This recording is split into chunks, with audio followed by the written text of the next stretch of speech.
Like so many of you, I pretty much just hunkered down yesterday and tried to completely ignore the news. Not successfully, but I did try. I get it. But in my view, there's literally nothing left to say. There's nothing left to be said about the whole thing, but I will add this, which is what you believe about what happened on January 6th a year ago says more about you than it does about what happened that day.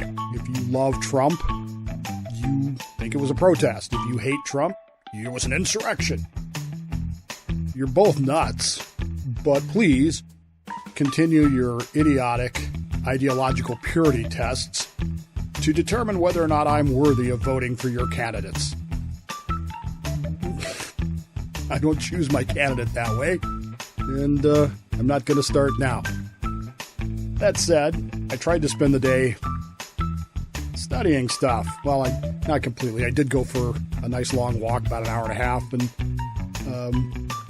spent much of that time, because I was on the treadmill, reading. And then later I spent some time studying some other things. There were three things I was particularly studying. As many of you know, I've been looking at some issues with World War I and comparing them to the modern world right now, what's going on in Kazakhstan and Ukraine and Russia. And the Milsurp writer and I have been bouncing back and forth with some of that stuff. And so I've been reading, or I guess I should say rereading, for about the sixth time in the last 4 or 5 months, Barbara Tuchman's fantastic book, The Guns of August. If you've never read that, if you have any interest in what was going on then, it's a great read. It's right up there with Dreadnought, the book, Robert Massey's Dreadnought.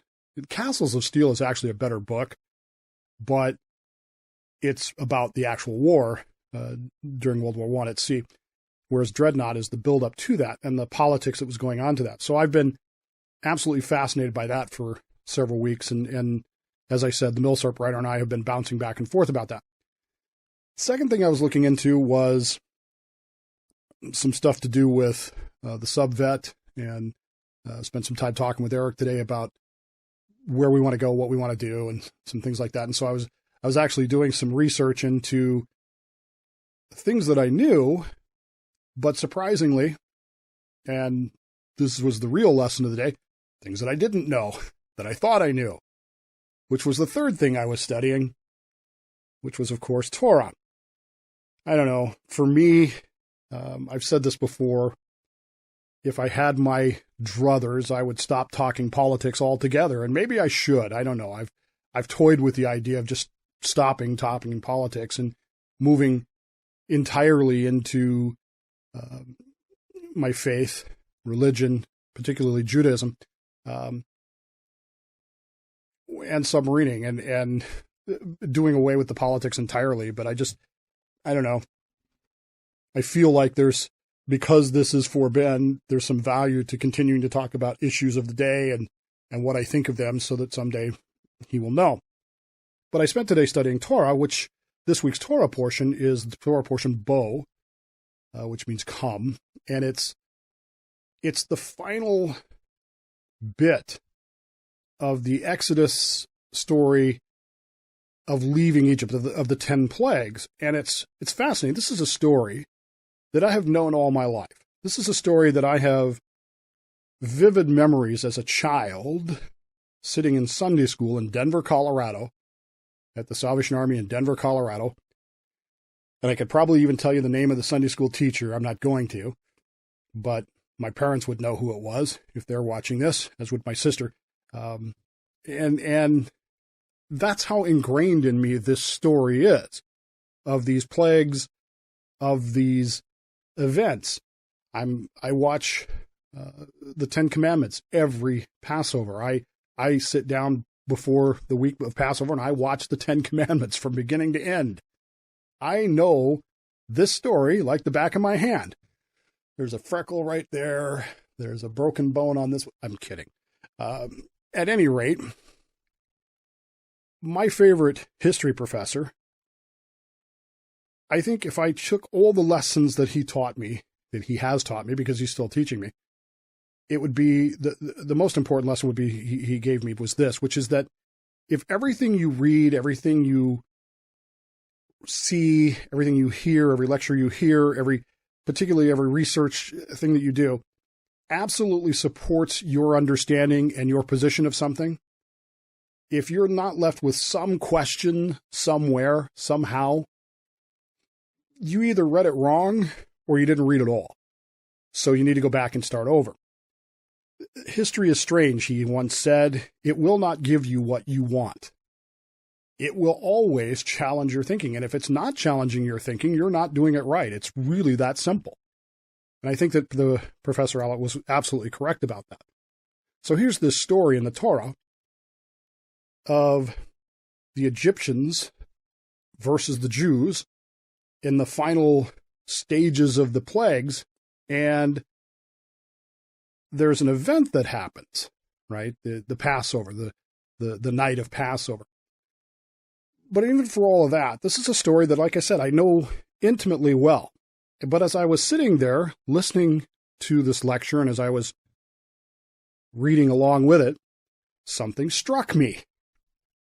And I began to realize that I didn't know this story at all. I had no clue what this story actually says happened. And it was surprising to me because the verse that referenced it was actually from the book of Psalms, 136:10. And I don't want this to be a religious lesson. This really isn't a religious lesson, but you have to understand how just titanically mind-shifting this was for me.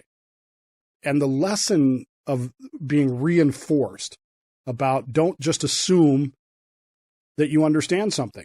Even if it's something you've known since childhood. In fact, it's more likely than you may be misreading it. The verse was from Psalms, and it talks about how God struck the Egyptians through their firstborn. Praise to him and all that. But the problem with that word through is it doesn't mean the striking of the Egyptian, the killing of the Egyptian firstborn. The Rambam himself refers to it as the Egyptian rebellion. Now, what does that mean? Now, again, you're probably like me. You probably have some passing familiarity with the story, and you're going, "Oh, okay, Dave, where is this going?" The Jews were told, the Hebrews were told to get their lambs, their sheep, their goats, whatever, on the 10th of Nisan, which was 4 or 5 days before Passover. You understand that? And there is a specific reason why all of these things were happening. This is eye-opening to me.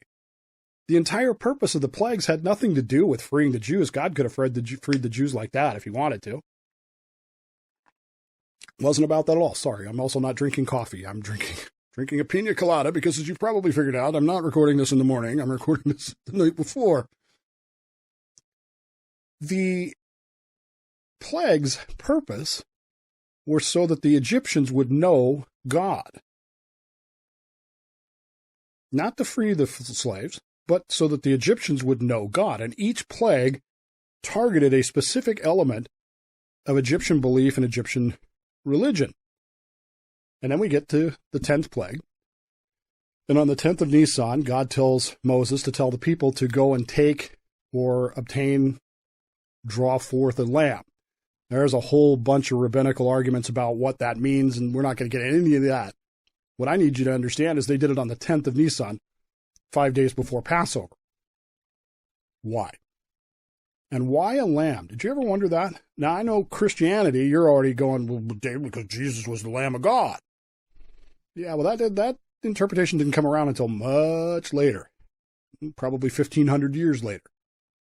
Why would God choose the lamb, the sheep, for this? Well, as it turns out, if the purpose of the plagues is so that the Egyptians know God, the Egyptian god of creation, the god who creates the Nile every year, their god who makes the world, the spring god, is a guy by the name of Khnum. I'm probably not saying that right because I'm not Egyptian, but Khnum. It's Khnum. Khnum. At any rate, he is portrayed as a ram, as a sheep. And of course, the springtime constellation in the zodiac is Aries, the ram. This is the ultimate god of Egypt. Do you understand that? The ram, the sheep, is the Egyptian. The Egyptians don't eat sheep. They don't eat them.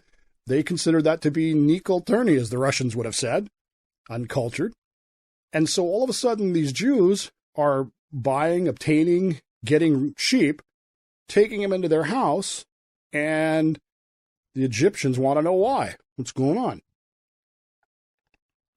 And the Israelites tell them, when God tells us to, we're going to sacrifice this lamb. We're going to slaughter this lamb. We're going to kill your God. If it stopped there, you'd go, well, that's really cool. It doesn't stop there. They tell them that God is going to strike down the firstborn of Egypt. And he's going to do the ram is the firstborn god. They're going to strike down the firstborn. And so the firstborn of Egypt, all of them, go to their leaders, their parents, and even to Pharaoh and say, dude, all of these things that Moses said was going to happen, frogs, lice, blood, darkness, pestilence, wild beasts, all of this stuff he said was going to happen didn't happen. Now he's saying firstborns are going to die. And they have all these sheep that they're going to murder. They're going to slaughter these sheep to representatively kill Khnum. Let them go. For God's sakes, let them go, because otherwise we're going to die. They had become believers, as it were.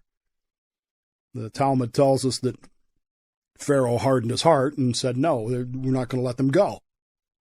And the Egyptian firstborn actually rebelled and killed, by some estimates, somewhere between 600,000 and 1 million Egyptians on the 10th of Nisan, when they learned what was going to happen. It's a remarkable reinterpretation of something that I'd known all my life, but I didn't know. This story that had been a part of who I am for so long. But it's completely different today than it was yesterday. It's utterly changed, because the purpose of the plagues isn't to soften Pharaoh's heart to the point where he can leave. The purpose of the plagues is to utterly destroy Egyptian religion, to prove to Egypt that God is. And you will recognize God. You will accept the God of Abraham, Isaac, and Jacob as God. And the last thing I'm going to do is kill your God of creation. And this so scared, so upset the firstborn of Egypt, that in what is considered a minor miracle in the Talmud, the Egyptians themselves revolted, and I guess you could say caused the Egyptians to favor the Israelites as they got ready to leave a few days later. It's an interesting way of looking at things, and it's all based on that verse in Psalms, which tells us that God did this through the firstborn, in the firstborn, smote Egypt with the firstborn, not the Egyptian firstborn. It's a very weird distinction. He didn't strike the Egyptian firstborn, according to that verse. He struck Egypt with the firstborn. And it's kind of changed a lot of how I looked at things today, because I'm looking at this, I'm hearing Professor Alet in my ear saying, in my head saying, if everything supports your view, you haven't seen the whole thing. You haven't seen it all. And of course, on the news all day is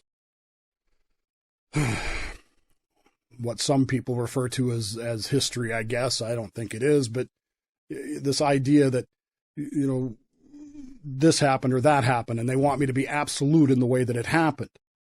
And both sides have their positions on it. it doesn't change the ultimate outcome of things. But this idea that God was so determined that his truth should be known, that he was inspiring a rebellion by the Egyptian firstborn, is remarkable to me. And, of course, coming on the anniversary of January 6th, it was, I don't know, doubly meaningful to me, because all of a sudden I started looking at January 6th a little bit differently. What, who's inspiring what here? And who's hardening their heart? And who's doing things now? In a way, today is the 11th of Nisan, in a metaphorical way. Yesterday was the 10th of Nisan, the anniversary. And it's almost like in that intervening period between when the firstborn really went bananas, started killing people because they didn't want to die, and when the Passover actually occurs, and Egypt had to recognize and admit, yep, he's God, Pharaoh's heart continued to harden. And frankly, in the little snippets that I was forced to watch of the news today, that's what I was hearing. I was hearing the voice of Pharaoh saying, we will not let the Israelites go. We will not do it. We will not be changed. And it made me think that maybe someday people in this country on both sides will start thinking again. And when they do start thinking again, maybe January 6th will be relegated to the history heap of events, which is where it actually belongs. And we can move on to the deeper parts of the story that have actual meaning and understanding. We can start studying again and thinking again and talking again, instead of hardening our heads and hearts and telling each other, you think my way or else.